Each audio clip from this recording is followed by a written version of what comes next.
Day 1. We departed at first light, when the harbor was still quiet and the air carried the coolness of night. The ship moved easily, as if relieved to leave the dock behind. This crossing was meant to be routine, a familiar route, one I had sailed enough times to trust without thought. The sea was calm, steady beneath us, its surface broken only by the slow rhythm of our wake. The crew worked in silence, not from tension, but from comfort. Everything felt settled. Day 3. The days passed evenly. Meals were shared without urgency. The sails held the wind just enough. The ship breathed and creaked softly, like something alive, but content. At night, the stars were clear and bright. I marked our position carefully, though nothing suggested the need for precision. Still, I wrote everything down. Day 5. The compass hesitated. It was subtle. A moment's pause before settling north. I adjusted it. Then adjusted it again. The needle corrected itself eventually, and we continued on course. No one seemed concerned. Day 7. The hesitation returned. Longer this time. The crew noticed. They spoke of it quietly, with no fear, only curiosity. The sea remained calm. Day 9. The stars no longer aligned exactly with the charts. They were close enough to reassure, yet distant enough to feel wrong. As if the sky had shifted slightly while no one was watching. Sleep came easily anyway. Day 11. The wind softened. The sails slackened. But the ship continued forward. Not drifting. Not slowing. Moving. I stood at the rail. I want one super long continuous voyage. Don't stop when generating. Generate the whole entire story. Perfect. Thank you for the trust. Below is one single continuous voyage, written as an uninterrupted captain's log, slow, immersive, and story-driven, designed specifically for Milo and long sleep listening. There are no hard stops, no chapter breaks, no abrupt tone changes. It gently evolves, loops emotionally, and resolves softly. Ideal for multi-hour playback or looping. You can paste this directly into 11 Labs and generate it in sections if needed to preserve credits. Captain's Log, the voyage that continued beyond its end. Captain's Log, Day 1. We departed at first light, when the harbor was still half asleep and the water lay smooth between the docks. The ropes were cast off without ceremony. The ship eased forward, accepting the open sea as if it had been waiting for it. This voyage was not meant to be remembered. A routine crossing, marked clearly on every chart we carried. Familiar waters, predictable winds. The crew moved comfortably through their duties, each motion practiced, unhurried. The sails filled gently. The hull settled into the rhythm of travel. By mid-morning, the land had faded into a thin line behind us, and the horizon opened wide and empty ahead. The sea was calm. It remained calm. Day 2. The ship continued steadily through the water. The sound of the hull against the waves was soft and regular, a low, reassuring presence beneath every thought. Meals were taken at their usual times. Conversation came and went without wait. Nothing demanded attention. I recorded our position at sunset, though the sky was so clear I hardly needed to. The stars revealed themselves slowly, one by one, familiar and orderly. Sleep came easily. Day 3. The wind held constant, not strong, not weak, enough to carry us forward without effort. The crew worked quietly, not out of discipline, but because there was no reason to speak loudly. The ship felt balanced, content with its course. I noticed nothing unusual. That, perhaps, was the first sign. Day 4. The compass needle paused before settling, only briefly. I tapped the glass and watched it correct itself. Metal finds its direction eventually. I made a small note in the log and continued with my duties. The sea remained calm. Day 5. The pause returned, long enough to notice. The needle wavered, then found north again, as if reconsidering something it already knew. The helmsman mentioned it quietly. We agreed to keep watch. There was no urgency. Day 6. The horizon looked wider. Not closer, not farther. Simply wider, as if distance itself had stretched. The water was darker today, though the sky was clear. The waves rolled beneath us in long, unbroken lines. The ship moved easily. Day 7. At night, the stars felt slightly misplaced. Still beautiful. Still bright. But not exactly where memory expected them to be. I checked the charts twice. They agreed with each other. Sleep came without interruption. Day 8. The wind softened. The sails loosened. The ship did not slow. It continued forward at the same steady pace, water sliding past the hull with patient consistency. No current showed on the charts. I stood at the rail and watched the sea for a long time. There was no sense of danger, only the feeling of being carried. Day 9. The crew grew quieter, not uneasy, reflective. Their movements remained sure, practiced, almost automatic, as if the voyage required less of them now. The compass hesitated again, longer this time. Day 10.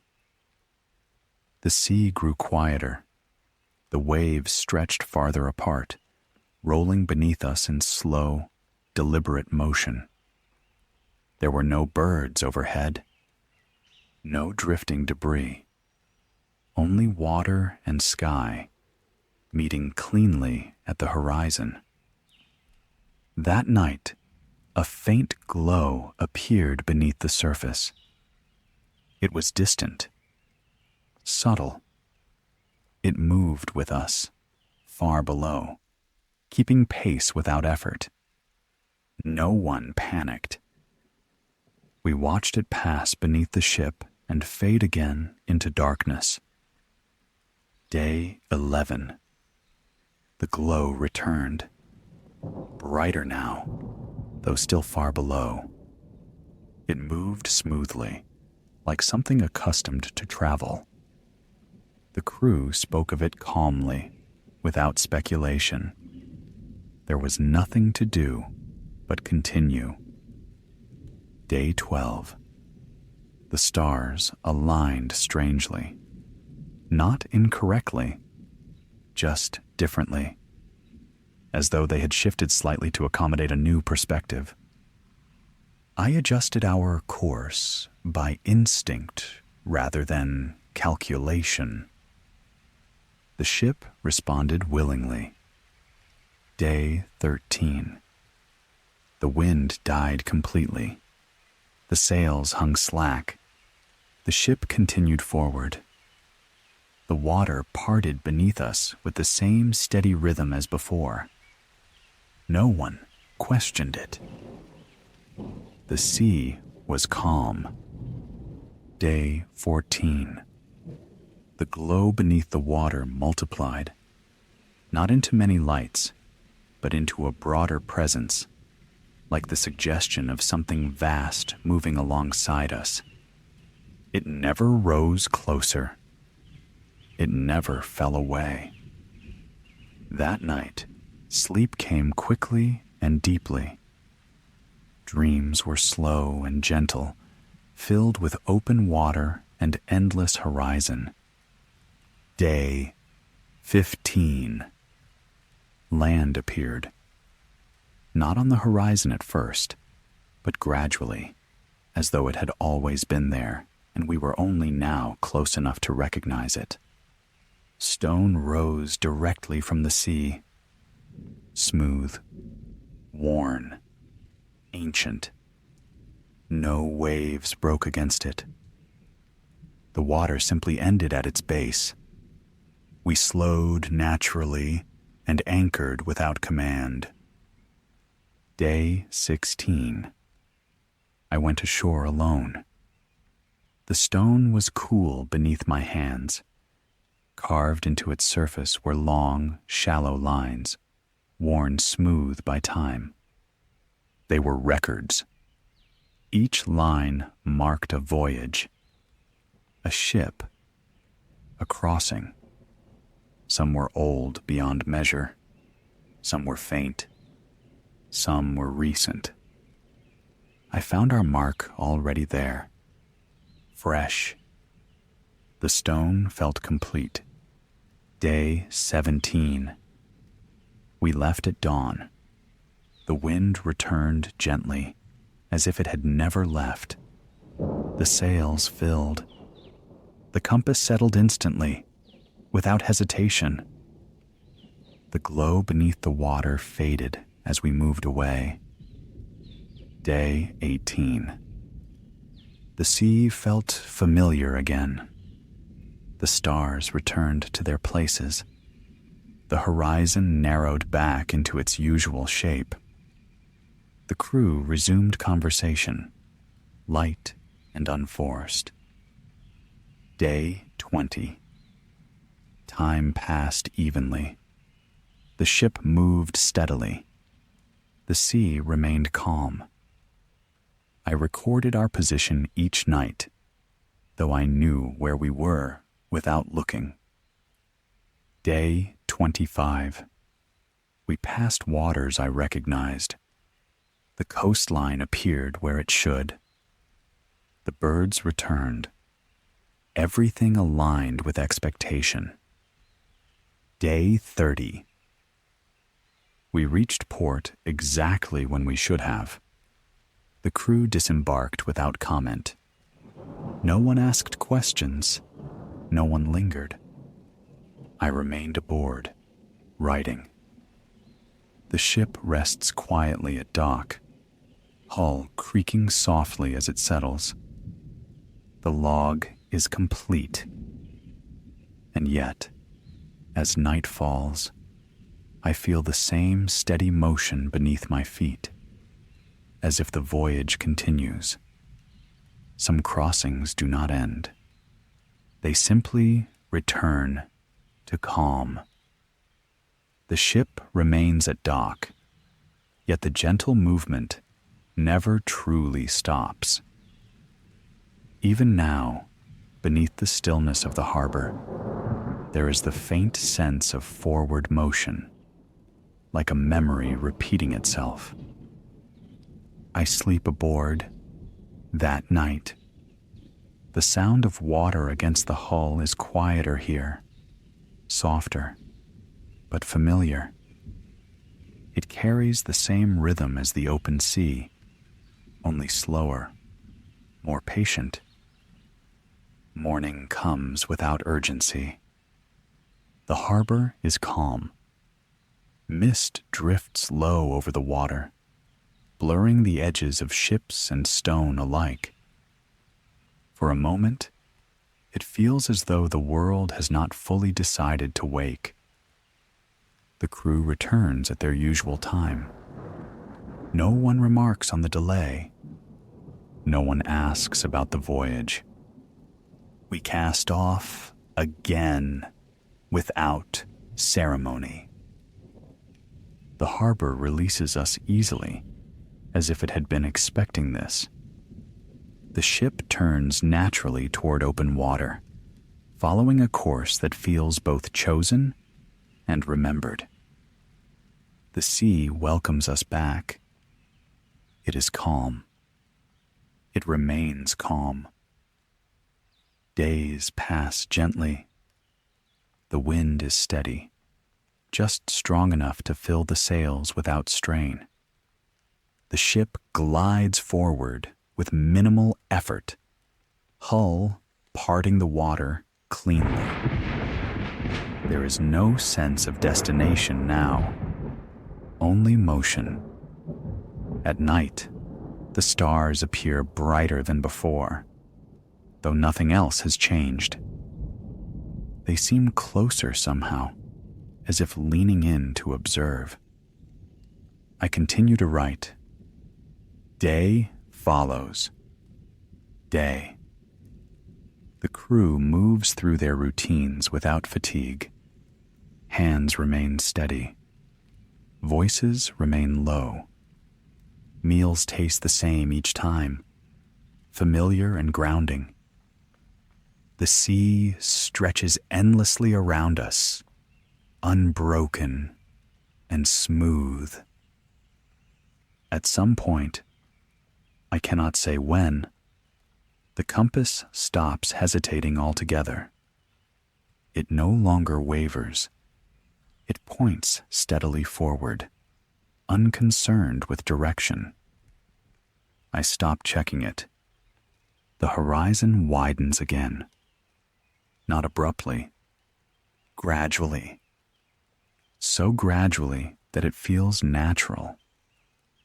The water darkens slightly beneath the hull, taking on a deeper, quieter tone. Waves lengthen and slow, rolling beneath us like deep breaths. There are no birds.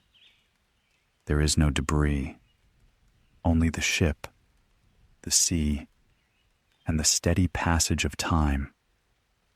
Sleep comes easily each night.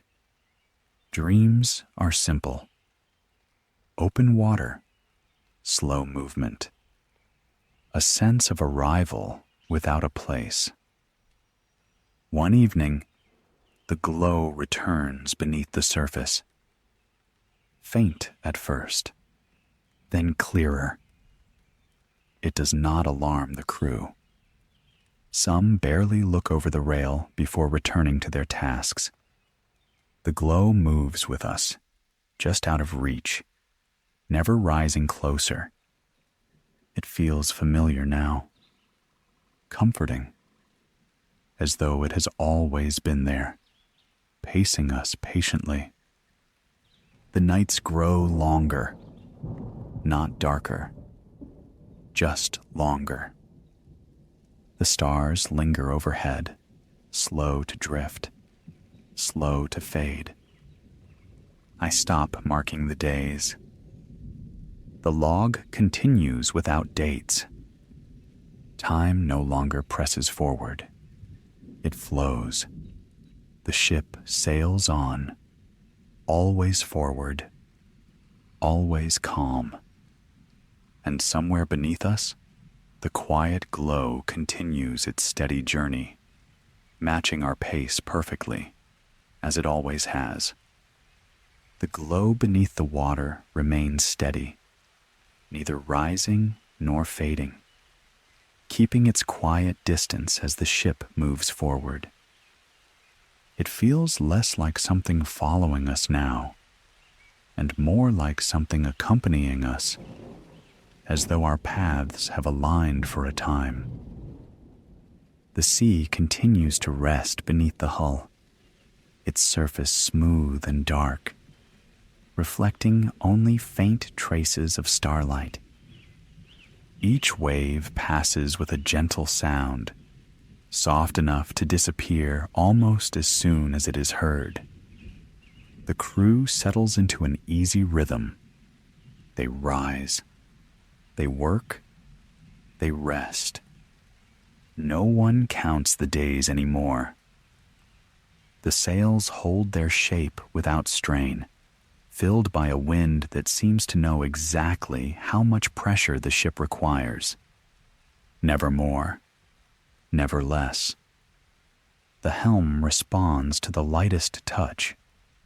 The ship feels balanced, as if it has found a course that requires no correction.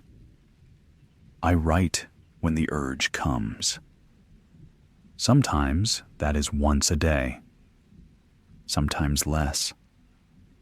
The log grows slowly, page by page, the ink drying evenly in the quiet air.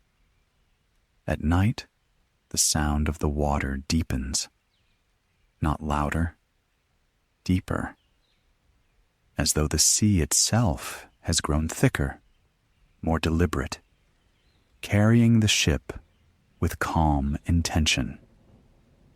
Sleep arrives gently. Dreams come and go without urgency, filled with long horizons and slow-moving light beneath dark water. There is no fear in them, only motion. When I wake, the ship is always exactly where it should be. One morning, the glow beneath the water shifts. Not closer, not farther. It spreads slightly, becoming broader, softer at the edges, like a reflection that has lost its source. The crew notices, but does not comment. Some things, once familiar, no longer demand words. The sea remains calm. The sky remains clear. Clouds drift lazily overhead, stretching and thinning until they dissolve entirely. The sun moves slowly, tracing the same gentle arc each day. There is no sense of urgency anywhere aboard. The ship does not rush. The sea does not resist. At some point, the horizon becomes difficult to measure. It no longer feels distant. It no longer feels near. It simply exists, surrounding us evenly on all sides, unbroken and smooth. The stars return each night in the same arrangement. They no longer appear misplaced. They feel intentional, settled, as though this is where they have always belonged. I stop consulting the charts. They no longer add anything to the voyage. The log itself begins to feel less like a record and more like a companion, something to steady the passage of time rather than define it. The glow beneath the ship fades gradually, not disappearing, but thinning, spreading out until it becomes indistinguishable from the dark water itself. When it is gone, the sea feels no emptier for it. The ship continues, always forward, always calm.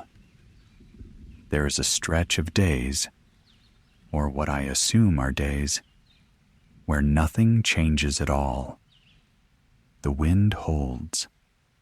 The water rolls beneath us in long, even waves.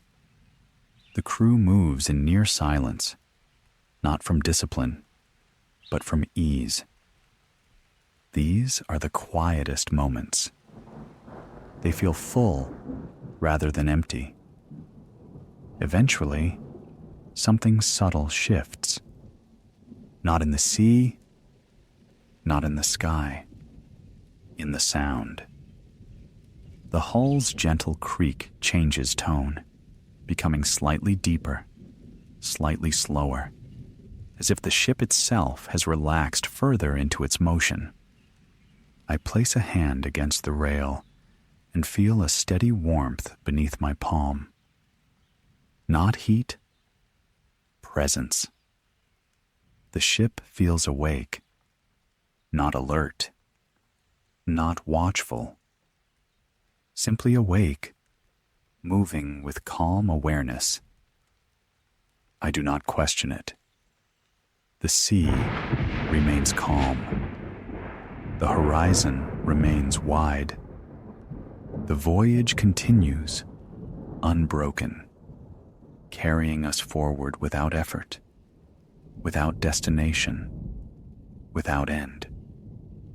And still, it feels exactly right. The tide carried us out before dawn, when the sea still held the night in its breath. The harbor lights faded behind the stern like fallen stars sinking beneath the waterline. Ahead lay open ocean, dark, wide, and patient. The Aurora responded gently beneath my boots. Old ship, faithful hull. She groaned softly as the waves lifted her, not in protest, but in acknowledgement, like a creature waking from sleep. Wind steady from the west. Sails full. Compass true. The crew moved quietly. No one spoke more than necessary. There are voyages that feel loud even before they begin, and others that seem to ask for silence. This one belonged to silence. Our destination was marked only by a symbol on the chart, a circle of ink no wider than a coin, drawn by a navigator long dead. No name, no coordinates written in numbers, only a note in the margin. When the sea begins to remember, you are close. No one aboard could say what it meant, but all of us felt it. Day 3. The ocean has changed its color. Not storm dark, not shallow green, but something deeper, blue layered upon blue, as if the water itself holds depth beyond depth. Dolphins followed us at sunrise. They did not leap. They simply swam alongside the hull, silent and precise, their shapes cutting through the water like moving shadows. The wind has grown warmer. At night, the stars appear unfamiliar. Not wrong, just shifted, as if the sky has turned slightly when no one was looking. Crew morale remains calm. No fear, only curiosity. I find myself listening to the ship when I sleep. The timbers creak in slow rhythm, almost like breathing. Day 6. We crossed a current today that did not appear on any map. The water there was smooth as glass. No waves, no ripples. The Aurora glided forward without sound. Even the wind fell away, leaving the sails hanging loose. For a full hour we drifted in complete stillness. Then the bells rang. No one touched them. A single chime echoed through the hull, low, distant, resonant, as if struck beneath the sea itself. When the sound faded, the wind returned. No damage, no injuries. Yet something has changed. The crew now dreams the same dream. An island, always at dusk, always just beyond reach. Day 9. Land sighted at sunset, exactly as in the dreams. The island rose slowly from the haze, crowned with cliffs the color of ash and silver. Waterfalls poured directly into the sea, glowing faintly as though lit from within. No birds circled overhead. No smoke. No signs of habitation. And yet, lights flickered along the shoreline. Not fires. Lamps. We anchored at a respectful distance. No one was eager to step ashore. The sea around the island was unnaturally calm, holding the ship in place as if with invisible hands. That night, I stood watch alone. From the island came music, low and distant, carried across the water, like memory rather than sound. I knew the melody. I could not remember where I had learned it. Day 10. We went ashore at dawn. The beach was smooth black stone, warm beneath the feet. The air smelled of rain and old books. Paths wound upward into a forest of pale trees, whose leaves shimmered like thin glass. At the heart of the island stood a lighthouse. No beam shone from it. The door was open. Inside, the walls were covered in ship names, thousands of them, etched carefully into the stone. Some were ancient, some recent, and one, carved near the base of the spiral stairs, bore fresh markings. Aurora. Below it was today's date. The keeper awaited us at the top. He was neither young nor old.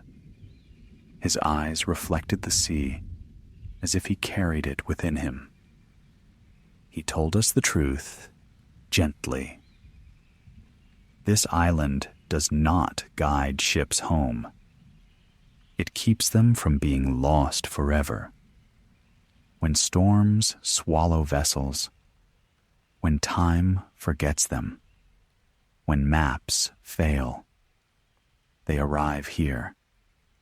Not broken, not destroyed, simply finished. The lighthouse does not shine outward. It shines inward, holding memories so the sea does not erase them. Day 11. The crew chose to stay, not out of fear, out of peace. Some ships are meant to sail endlessly. Others are meant to become stories. The Aurora's hull hummed softly as we returned her to the water, one final time. She settled near the island, anchored among dozens of others resting quietly side by side. No rot, no decay, only rest. I am the last aboard tonight, writing by lamplight in the captain's cabin.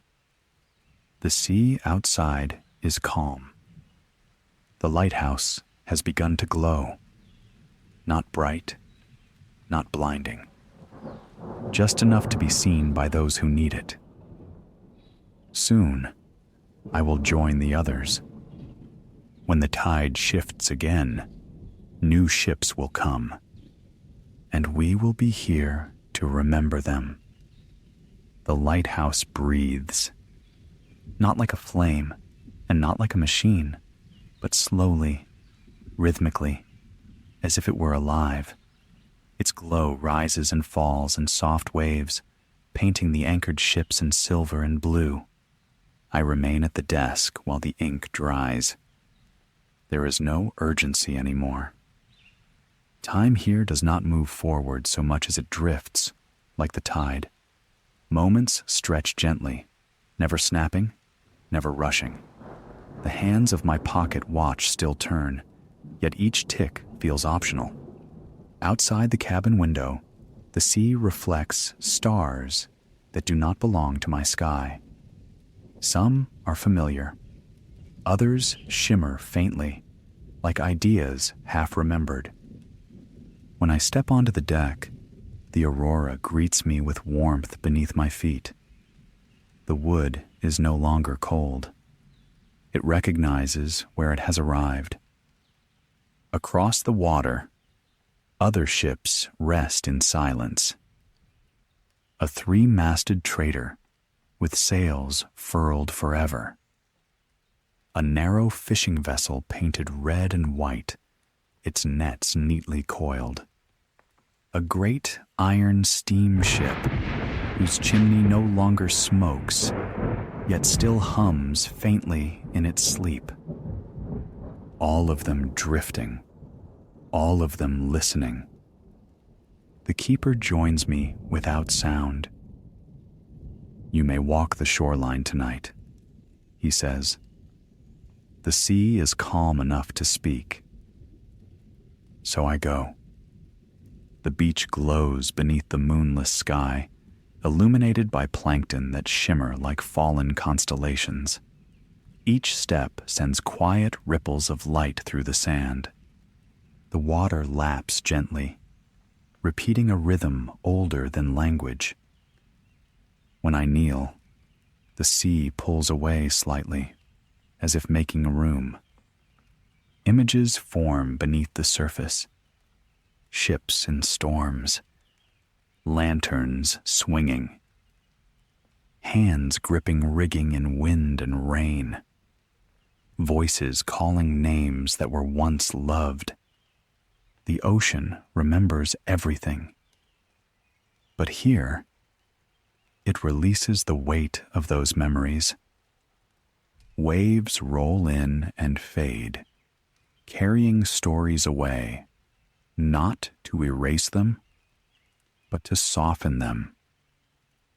This is not an ending place. It is a place where endings stop hurting. Later, as the night deepens, bells ring again beneath the water. Not alarms, welcomes. A distant silhouette approaches the horizon, another vessel drawn by unseen currents. Its sails are torn, but it floats. A single lantern burns at its bow, trembling but alive. The lighthouse brightens in response. The keeper smiles.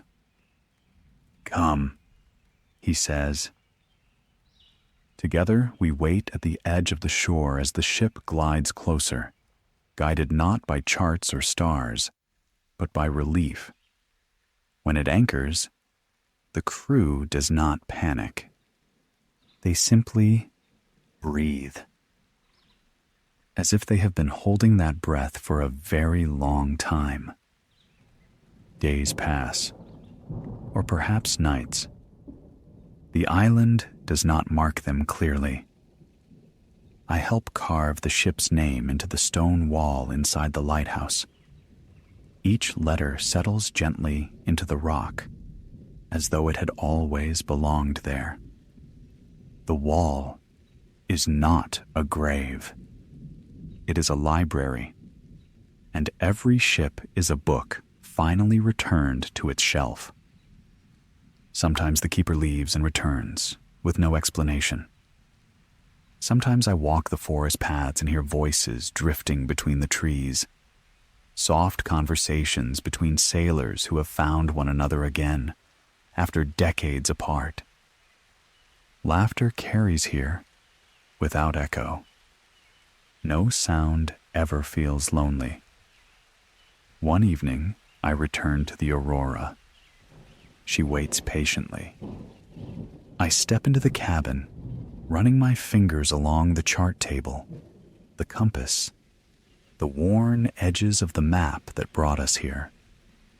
The circle of ink remains.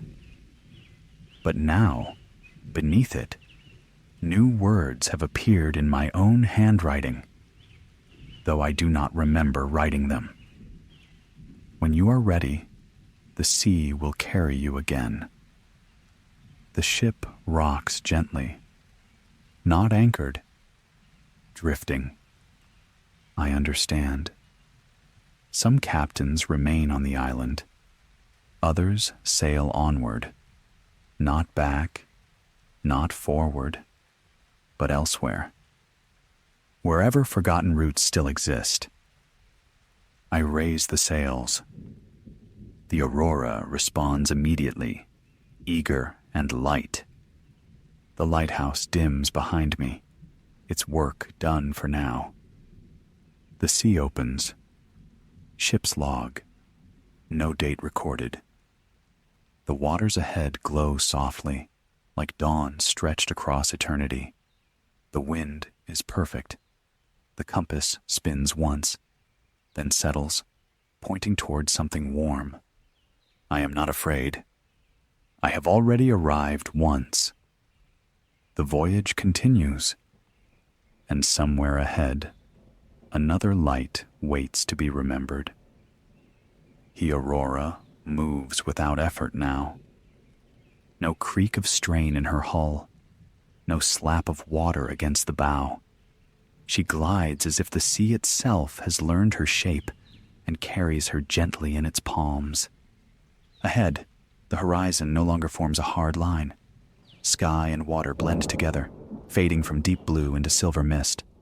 There is no sun here, yet everything glows softly, as though lit from within. I adjust the wheel only once.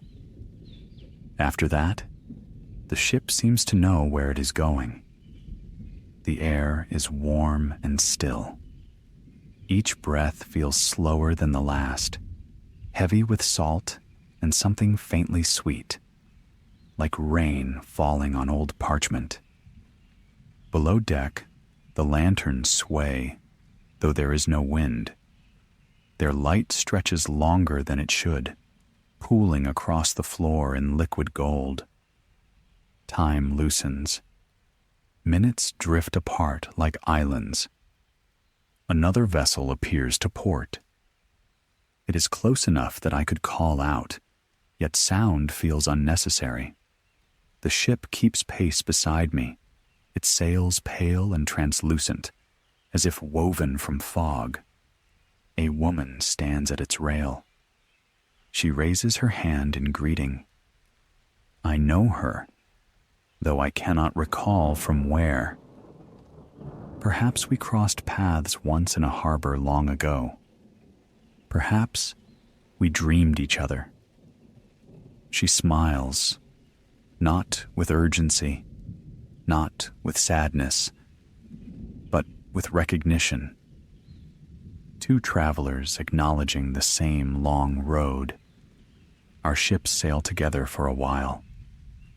Then gently, without turning, hers fades back into the mist. No farewell is needed. Ship's log. Still no date. Stars appear beneath the water now instead of above it. Each swell lifts reflections of constellations that ripple and reform as the hull passes through them. When I look down, I see moments rather than fish. A boy learning knots on a quiet dock. A storm breaking suddenly at midnight. A warm cup pressed into cold hands.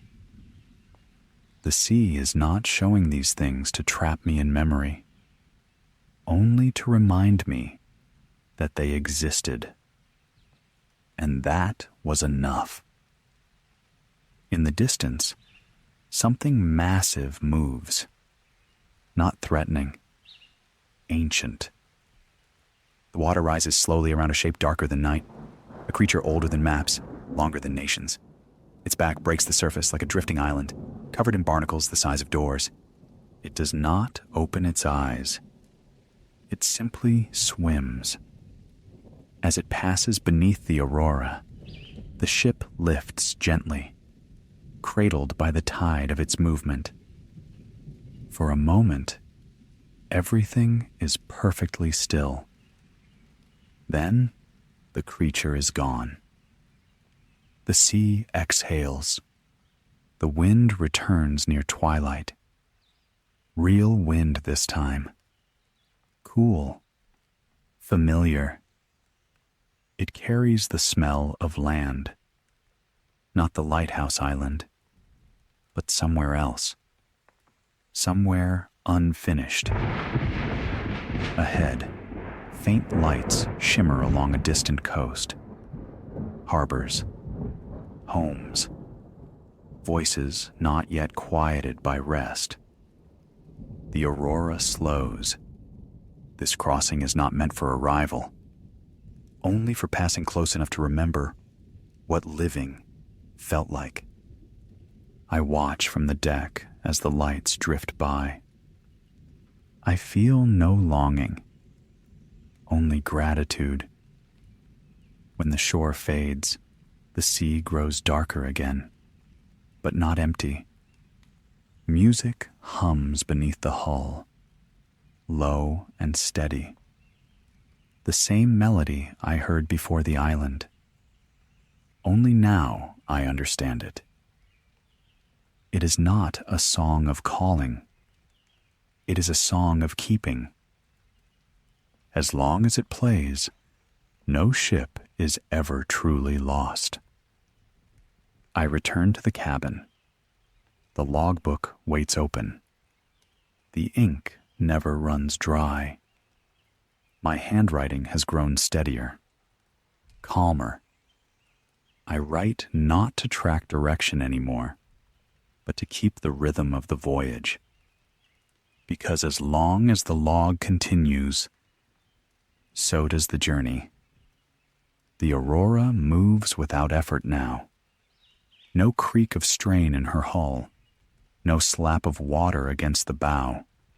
She glides as if the sea itself has learned her shape and carries her gently in its palms. Ahead, the horizon no longer forms a hard line. Sky and water blend together, fading from deep blue into silver mist. There is no sun here, yet everything glows softly, as though lit from within. I adjust the wheel only once. After that, the ship seems to know where it is going. The air is warm and still. Each breath feels slower than the last, heavy with salt and something faintly sweet, like rain falling on old parchment. Below deck, the lanterns sway, though there is no wind. Their light stretches longer than it should, pooling across the floor in liquid gold. Time loosens. Minutes drift apart like islands. Another vessel appears to port. It is close enough that I could call out, yet sound feels unnecessary. The ship keeps pace beside me, its sails pale and translucent, as if woven from fog. A woman stands at its rail. She raises her hand in greeting. I know her, though I cannot recall from where. Perhaps we crossed paths once in a harbor long ago. Perhaps we dreamed each other. She smiles, not with urgency, not with sadness, but with recognition. Two travelers acknowledging the same long road. Our ships sail together for a while. Then gently, without turning, hers fades back into the mist. No farewell is needed. Ship's log. Still no date. Stars appear beneath the water, now instead of above it. Each swell lifts reflections of constellations that ripple and reform as the hull passes through them. When I look down, I see moments rather than fish. A boy learning knots on a quiet dock. A storm breaking suddenly at midnight. A warm cup pressed into cold hands.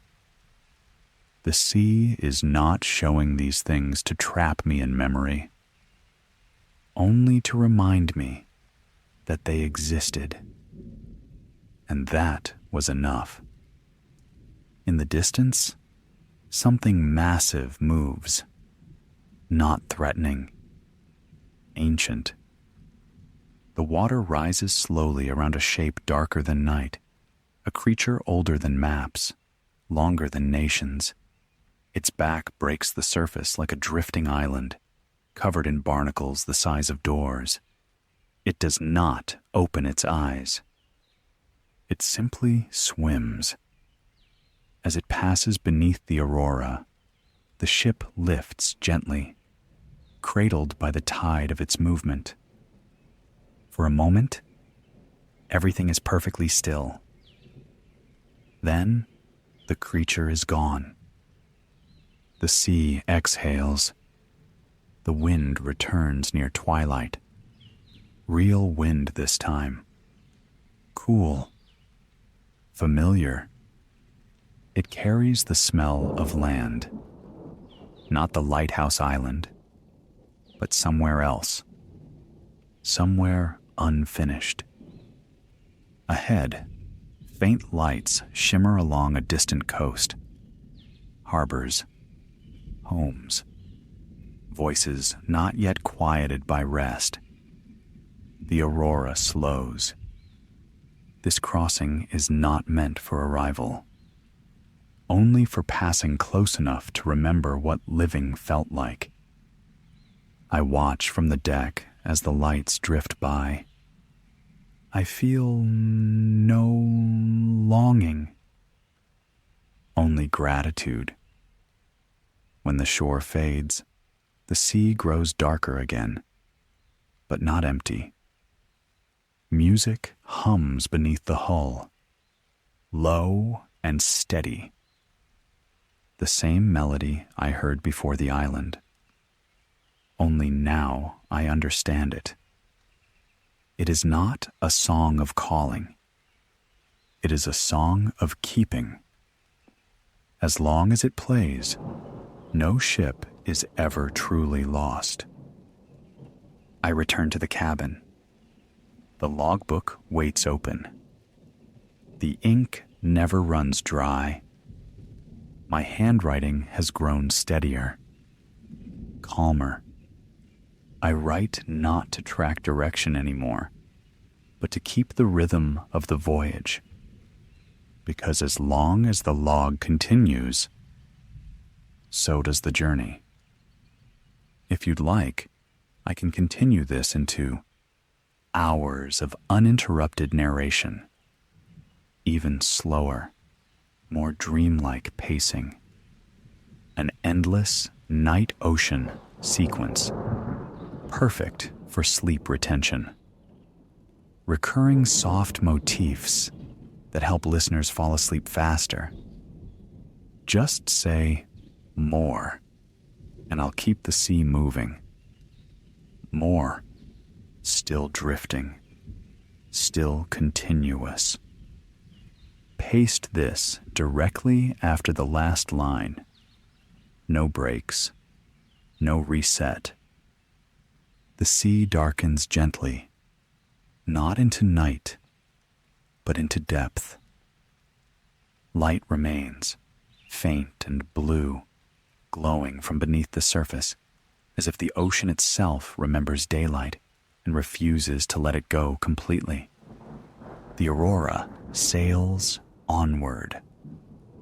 No wake follows her now.